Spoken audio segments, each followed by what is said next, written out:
Kevin, I want to start with you because you're here. Obviously, you've always been a part of this show, but I know you're actually back writing, you're back getting into it. What has it been like for you to kind of get back into like the mindset of these characters, really delve into this world? Well, you know, I've never been too far away because I've been wherever Julie is, I'm usually 5 feet near her somewhere. But I love it. You know, as Julie and I sat down to write the first episode of season 8 together, I was freaking out. I was like, oh man, I don't know. You know, Julie goes, you write all the Damon stuff. And I'm like, and I was like, I don't have his voice anymore. I don't know anymore. I don't know how to do it. But actually, it came back pretty quickly. And Julie, and together, I think we, and with a good writing team, I think we got a great season 8 planned out. I'm very excited about it. It's really nice to live in this world again. Yeah. Julie, I know you had talked about, you didn't know if there was going to be a season 8 when you wrote last season's finale. Obviously, there are still major cliffhangers, there are still things happening. But so does it feel like even a little bit like you have kind of a clean slate, other than a few things you've got to carry through in terms of what to do this season? Yeah, I mean, we made a real effort to make sure that our finale last year had all the closure it could possibly have, just in case the worst happened, which thank God it didn't. And, define the worst. Too many things, too many swear words. So for us, it was being able to resolve relationships and then just tee up a hint of a new villain and a new problem. And so we really got to start very fresh this year, and it's been a lot of fun beginning with that. Does this villain have a face? What can you say about it? The villain has a finger so far. Other than that, it's a new take on villains for us. It's definitely something that's rooted back all the way into sort of ancient times. And other than that, I'm going to have to let you guys wait and see for yourself. Sorry. Yeah, it'd be a big spoiler if we started talking about the mythology. It's a really great mythology. It's a really great. I think I'm actually very excited about it. So I hope you guys are too. For Ian and Michael, you guys obviously are off doing God knows what.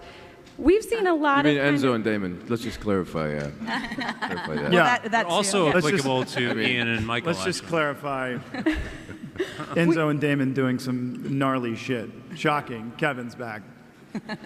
We've seen like humanity-less vampires. We've seen kind of the Ripper version of vampires. But how does whatever we're calling what's happening to you two, how does that differ?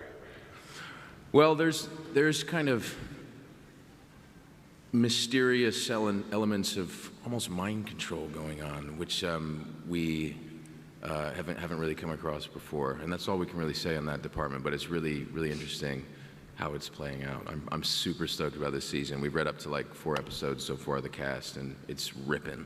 You're gonna love it. Yeah, the mind control thing is actually quite interesting because ultimately you're used to seeing Damon or Enzo or any of these characters exert that power onto someone else. And so when you see them ultimately in this realm where they literally have no control over their actions, yet I will give this little hint, don't slap me, but buried, you know, like in their minds, they're still them. So it's that conflict and that struggle is what we all sort of look for, and it's truly a gem as an actor to play.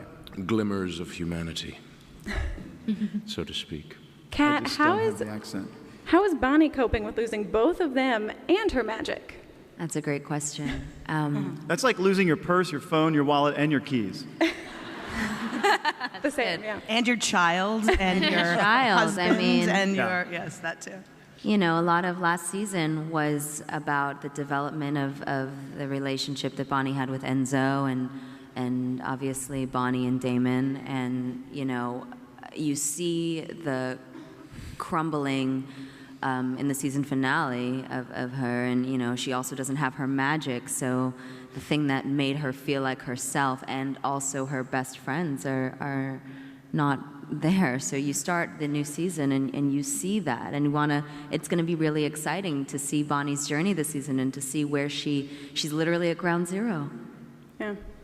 Paul, for you, does this feel like a little bit like a reverse season 3? Like Damon made the sacrifice, he's gone off, he's doing crazy things. You're theoretically trying to find him? Yes. Are you trying to find him? Stefan's just crying constantly, missing his bro ham. He's always just concerned for Damon. And it is kind of, it's back to the original dynamic of the brothers. I mean, they were obviously much more contentious in the beginning, but it's, the dynamic was always Damon getting in trouble and Stefan trying to save him. And so I think that, in particular, this is the case. Stefan's sort of normalized. We'll see how long that lasts, but at the current time, he has a broken heart over his bro. His big bro. His big bro / lover. Slash lover. Candace, is Caroline now, because we saw, she broke things off with this one. She still has 2 daughters. Is she like splitting her time between like Texas and Mystic Falls? What's going on? Yes, she's very busy kind of splitting time and family life and, as we saw at the end in the finale, helping Stefan and Bonnie track down Damon and Enzo. So she's juggling all those Things. Yes, things. Balls. Balls. Yes. I'm so sorry. How do I've you seen the feel? sign. Please be aware that many members of your audience may be under Yes. 18. Oh, I didn't see that. Yes, please They- be they've aware actually that many wrote members that of the there. audience Just may be on me and Just Zach. reading that Just just on now. me and Zach. Ah, good to know. They wrote it in fine print, though. It's not Yeah, by the way, it's really tiny. Yeah. You know what I meant. In general, how do you feel like motherhood has changed her? I think she has a wonderful outlet for, she has a whole new department in her life to be incredibly neurotic. And I think motherhood suits her. And I think she wants to be safer in her adventures. She now has children to watch out for, and she's very protective, and which is a quality she's had for a while, but I think it's now even more important to her. Sure. Are we going to see much more from these magical children? Yeah, they're going to stick around. They're going to come into play very quickly. They came in handy last season. They do.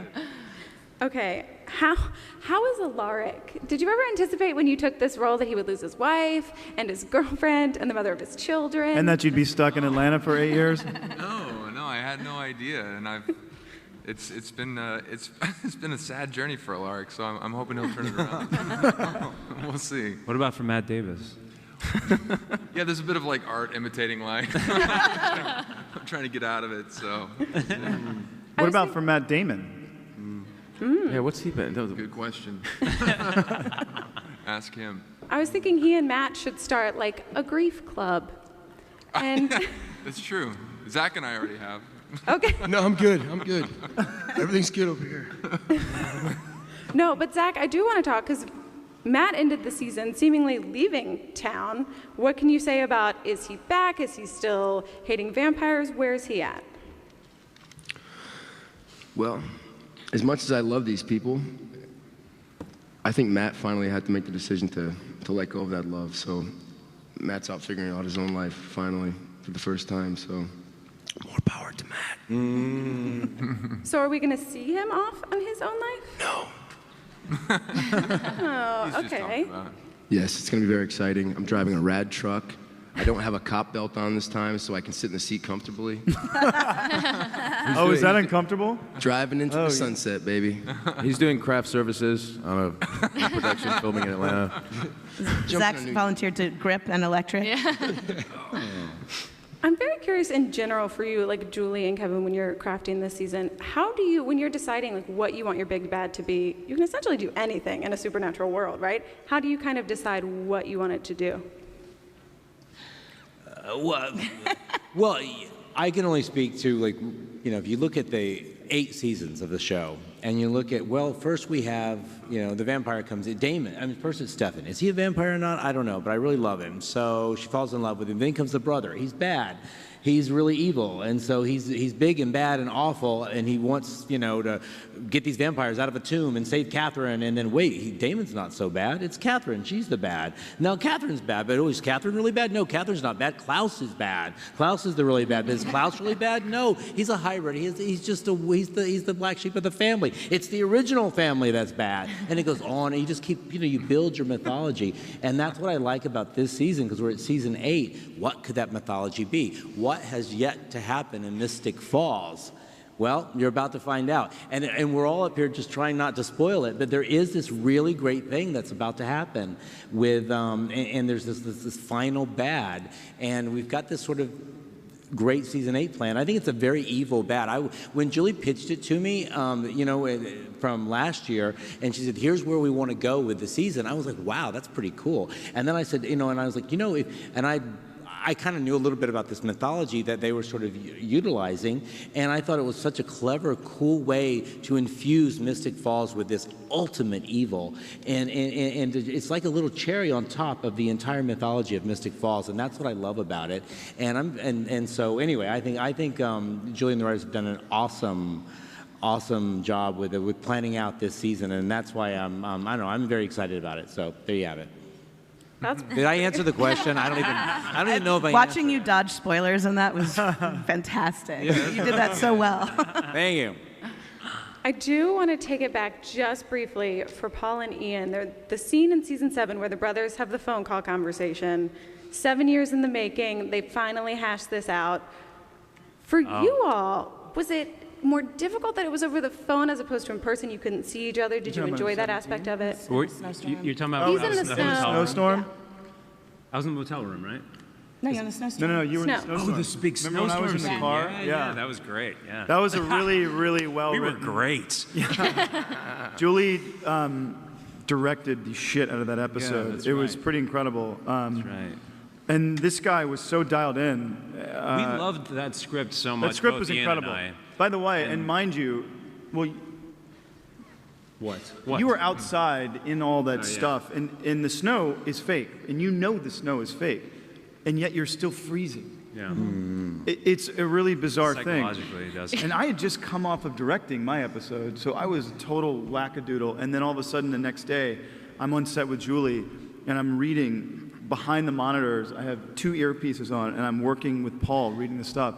And watching him crawl through that snow and go through this emotional journey was cool. But the stuff in the car, it was kind of cool that we weren't together. You guys showed up for each other, though. That was the nice thing. I was just going to say, You read for it's each other. We were there interesting. together, yeah. You do 22 episodes for 7 years, and it's like we always try to give it our all, but sometimes a scene comes in or a script comes in that you're just like, I can't help. I don't care how I'm feeling. I can't help but like really put 100% of my effort into this. And for some reason, that scene, even though Ian and I have done thousands of scenes together, Literally. hundreds, we both just cared about it so much.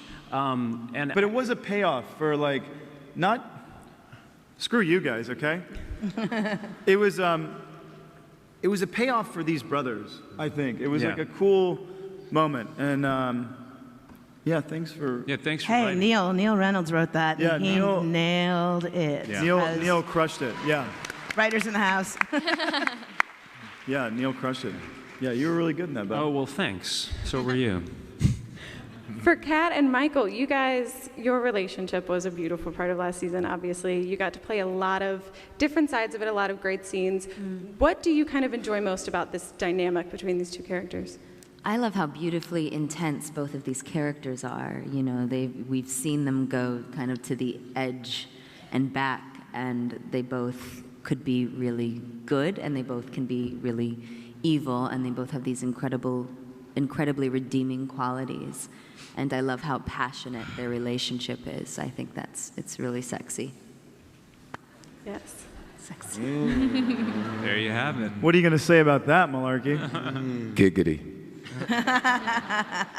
No, I mean, I second all that, really. I mean, I always thought that Enzo brought the fire out in Bonnie, and Bonnie brought the goodness out in Enzo, and I feel like that created this really beautiful dynamic and groundedness to 2 characters that had not really had those kind of roots before, you know. And for Enzo, he'd never really had a family at all, and so finding himself in love with somebody was the thing that meant the most to him. And now it's been ripped away from him.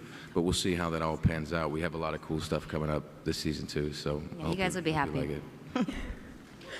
Julie, you guys did some episodes in season 7 that were unlike anything you'd ever done. You had a Damon-centric episode. You really tried new things. Is that something you want to continue, or are there more kind of, I shouldn't call them experiments, but you know what I mean? Are there more experiments coming? Well, sadly, I have not been able to make my musical episode fly. So Is that the one where all the boys are naked? yeah, no, just singing. Singing. That's better for me, I think. Like with regret, I have to let that one go. But we are actually in the middle of breaking the episode that airs right before Christmas, which is our mid-season finale, and we have a lot of great sort of Christmas story kind of concept-y ideas that we're a little bit excited about. No clue if that's what it's going to end up being, but right now it's a lot of fun to talk about. Are we for sure back in Mystic Falls at this point? Yeah, we start the season back in Mystic Falls.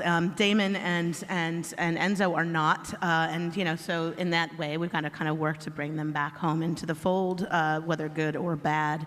The show definitely, it's still going to have a lot of elements out there in the ether, but it's very, very securely grounded back home this year. It's all about kind of bringing it all back home. Sure. Candace, you talked about, obviously, Caroline will be helping Stefan, Bonnie, everybody try to find Damon. He's Bonnie's best friend. He's Stefan's brother. Do you find Caroline having to kind of be like the level-headed, like calming emotions person in this triangle? Yes, but I also think that Caroline has put a lot of the past behind her. At this point, we saw in the finale that her and Stefan came together, and so she's really just trying to be a support system for him, and I think that's her main goal right now, is just supporting her love and her children. Sure. Julie, how long is that happiness going to last? I like happiness. I do. Happiness is, when used appropriately, can be a great story. Sparingly. When it's used in little tiny bits. It's no secret I've been rooting for this couple to be together since episode 202. So, I'm certainly happy to bring them to this place where they can live in as much happiness as they can find in these moments with all the crazy circumstances. So it's never going to be easy. It's always going to be a roller coaster. But they do have a connection that's really important. They're best friends, and they love each other deeply. And Stefan needs that right now more than anything. And so she's a really powerful touchstone for him, and vice versa. I love you, Caroline. Love you, Stefan. Oh, that's good. Zach, what do you feel like the key to staying human is after all these years? I thought you were about to get up and leave, man. Well, not making love to vampires is one. No. Matt's had a pretty stable love life, and I think that's been a big key to his success. I think the key for Matt staying human has just been making sure that his friends, who are ironically supernatural and more powerful than him, making sure they're okay. And so somehow by making them stable, he's maintained throughout. As you saw in the end of season 7, after she saved my life multiple times, she basically almost killed me while I was trying to save her life, And so that's the humanity in Matt. So. How long do you all think you would have survived in Mystic Falls as humans? About a day. Are there any humans in Mystic Falls? Well, yeah. What do you think? All the Matt Donovan. background and stuff. All the background artists. Are they all compelled, though? Or are they done being compelled? Yeah, they're compelled not to look at Paul, remember? Yeah, no, that's on set. That's I want to sign a set. contract. That's the That's contract. part of my deal. No one looks me in the eye. Because you turned to stone. You should see all the little snakes in his hero hair. I would have been eaten real quick. I think Julie had a really interesting point. Happiness, little bits of happiness in Mystic Falls. This would be a really gnarly place to live. And yet you guys want to visit it every week. And I can't figure it out. I thought gnarly meant good. Yeah, I can. Unless you're talking about, no, never mind. Oh, like remember, some of the the audience members are under 18 malarkey. Oh yeah. What Yeah, else? but by the way, I don't have an N in my name. My name's Rorig, not Roaring, guys. Just to let you know. But I've seen you roaring. Love you guys. Julie, I know you have always talked about with this show, you want to go out on your own terms. You want to be able to craft the story how you want to do it and really put an ending on this. At this point in the series, have you picked your ending? Yeah, absolutely. You know, the greatest honor you can have as a storyteller in a business of television is to be able to make those decisions with your peers and with your friends and with your fellow storytellers. And we all have discussed it, and we've made the decision that this is it. And you guys are here for our last Comic-Con because this is going to be the final season of the Vampire Diaries. Yeah. And it's bittersweet and emotional, and we're all going to be crying in about 5 minutes. But we wanted to be the ones to tell you guys first because you've been with us all on this run, and it's been a beautiful run. And we